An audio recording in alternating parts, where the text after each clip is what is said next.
Damian Lillard recently sealed his blockbuster trade to the Milwaukee Bucks. The man who was once praised and celebrated as one of the final signs of true loyalty in sport is now facing an inevitable backlash, labeling him as a fraud for forming a super team. It's during times like these that the sports purists come out and claim that they don't make them like they used to anymore. The likes of Kobe Bryant, Derek Jeter, or Francesco Totti. They claim that athletes today are just self-centered and only care about themselves, not the organizations and the fans they represent. But is the loyalty fans still long for truly a virtue, or is it an outdated concept in the modern world of sports? Well, I think loyalty is overrated, and expecting athletes to stay with one team for their entire career is neither fair nor practical. And I'm going to tell you three main reasons for this.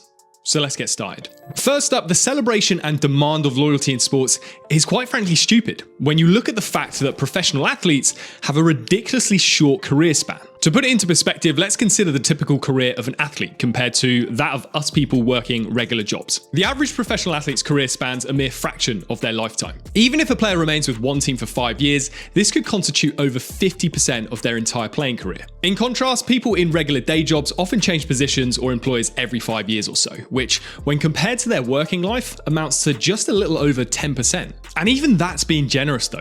According to careers company Zippia, on average, a millennial will stay at their job for just 2.75 years. Damian Lillard had spent 11 years with the Blazers before joining the Bucks at age 33. Let's say he has 4 seasons with the Bucks before retiring. That means he would still have spent over 70% of his career with the Blazers.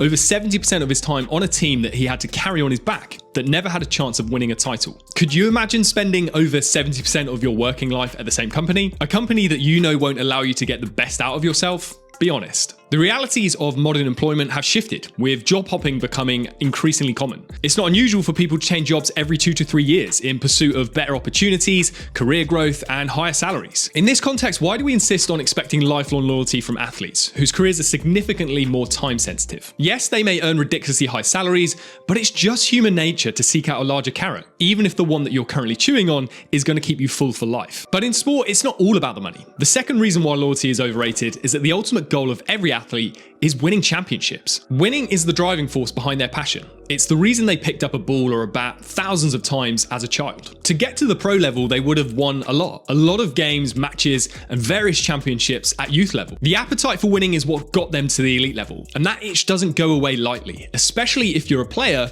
who everyone looks at and thinks he or she should be winning championships. Many athletes inevitably get to a point where they look around and think, I don't care where I am, as long as it's somewhere that gives me the best chance of winning championships. Another athlete who recently made a move after over a decade with one team was Harry Kane. Since his team Tottenham last won a title in 2008, 62 players and coaches who left the club have gone on to win trophies. And apart from Gareth Bale and Luka Modric, you could argue that Harry Kane is the best player to have played for the team in that time frame. So he's moved to Bayern Munich, where he's almost guaranteed to finally get his hands on a trophy. It's important to recognise that staying loyal to the team that has little prospect of winning can be detrimental to the actual athlete's career. While the romantic notion of sticking with one team through thick and thin may be appealing, it often comes at the expense of an athlete's chance to fulfil their true potential. No matter how good an individual player is, there is always a black mark against their name if they never win a championship. And for many, as much as they're adored by fans, deep down not being a winner haunts them. So should they be condemned to mediocrity simply because they wanted to remain loyal? In the real world, again, people switch jobs to advance their careers and reach their full potential.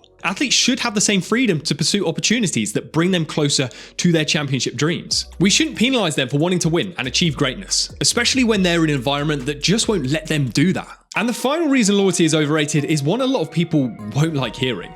And this is the often overlooked aspect of fan loyalty, or rather a lack of it. While sports fans are quick to demand unwavering loyalty from players, they are not always loyal themselves. In fact, many sports fans are quite fickle. For example, Real Madrid fans in the past booed Cristiano Ronaldo on various occasions. This was a guy who scored 450 goals for the club in only 438 games. And across all sports, it's increasingly common to see fans boo their own players. Yes, they have the right to do this given the money they spend to see their team play, and then the team or individuals just don't play well. But you could argue at the same time that this is a form of disloyalty to those athletes. The fans are not sticking with them through thick and thin. And then modern athletes today have to deal with all forms of abuse, even from their own fans on social media, whether this be death threats to them and their families, or just absolutely disgraceful racial abuse. Yes, this is a minority of fans who do these extreme forms of abuse, but a lot of fans engage in the meme culture and general banter of taking the piss out of their own players. Like when a star keeps throwing up bricks or just keeps getting injured. So I think it's a bit of hypocrisy from fans who demand unconditional loyalty from their players,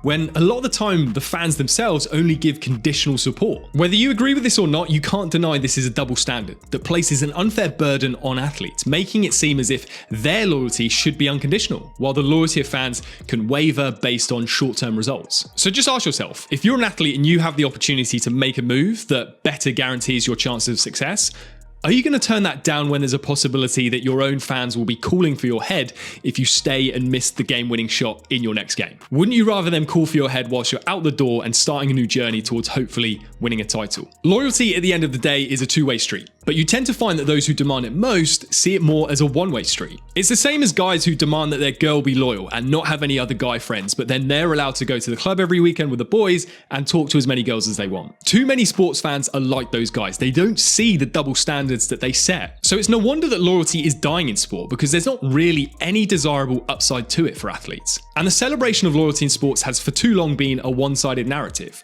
While loyalty can be admirable, it's crucial to recognize that it might not always be in the best interests of athletes. Sport is about winning, competition, and pushing yourself to the absolute limit. And if athletes need to move on to achieve this, I don't think anyone can hold a grudge against them. Some other people think sport is nowadays all about the money, and to a certain extent, they'd be right. So check out this next video here to find out why.